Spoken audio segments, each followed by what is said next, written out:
Un petit peu ce rassemblement sous le signe de la diplomatie occidentale, notamment française. Toutes les semaines, voilà, on essaye de trouver un petit peu un thème. Je ne sais pas si ce sera pareil pour les autres fois, mais là on va essayer de respecter un petit peu la coutume. Alors, je voudrais commencer par ces quelques vers d'une chanson de Jean Ferrat. Cette terre de liberté au-delà des frontières, aux peuples étrangers qui donnaient le vertige et dont vous usurpez aujourd'hui le prestige. Jean Ferrat faisait référence à la France, sa France, celle de la patrie des droits de l'homme, même si cette qualité fut constamment bafouée. Il n'en reste pas moins que pendant longtemps, pour tous les peuples opprimés, ce pays représentait un espoir, une lueur dans les ténèbres de la barbarie, y compris pour les Juifs, dont un dicton disait « Heureux comme un Juif en France ». La France, petit pays par sa surface, mais dont la voix était écoutée et respectée auparavant, la France aurait pu, par la voix de son président, dès le 12 octobre, à l'instar de Dominique de Villepin, ancien Premier ministre et diplomate, s'insurger contre l'amnésie de l'Occident concernant la Palestine, ou comme la ministre espagnole, Yone Belarra, dénoncer Israël de mettre en œuvre une punition collective à caractère génocidaire et appeler à juger Netanyahou pour crime de guerre. Le gouvernement français s'est tu devant le génocide annoncé envers la population de Gaza et demain peut-être contre celle de toute la Palestine. Pire, il a accordé sans retenue son soutien inconditionnel à un État d'extrême droite fasciste qui pratique l'apartheid depuis 75 ans.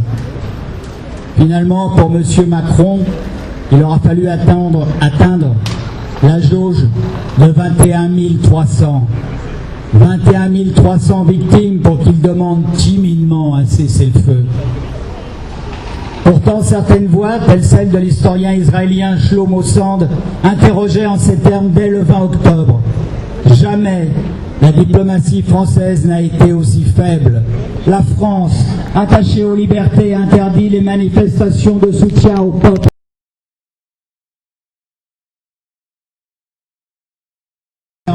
Au lieu d'avoir une politique plus intelligente, aider à un cessez-le-feu, à trouver des voies pour la paix et une solution politique. Emmanuel Macron doit aussi condamner Israël dans sa persistance à ne pas reconnaître les droits des Palestiniens. Et surtout, il doit dénoncer l'apartheid. De son côté, le député François Ruffin déclarait le 8 décembre « L'enfer sur terre pour le responsable de l'ONU sur place, un carnage pour l'UNICEF, une souffrance humaine intolérable pour la Croix-Rouge. Des victimes dont 70% sont des femmes et des enfants. Des blessés par dizaines de milliers, certains amputés sans anesthésie. Des déplacés plusieurs fois du nord au sud, du sud au nord, des télécommunications coupées, des pénuries sur les carburants et sur la nourriture, sans oublier l'eau. La vengeance aveugle du gouvernement israélien ne trouve aucune limite, ni morale, ni diplomatique. Dans les ambassades, la diplomatie française témoigne. Elle a honte de notre silence, de nos incessants revirements, de notre absence. Pourtant, les initiatives pourraient être prises.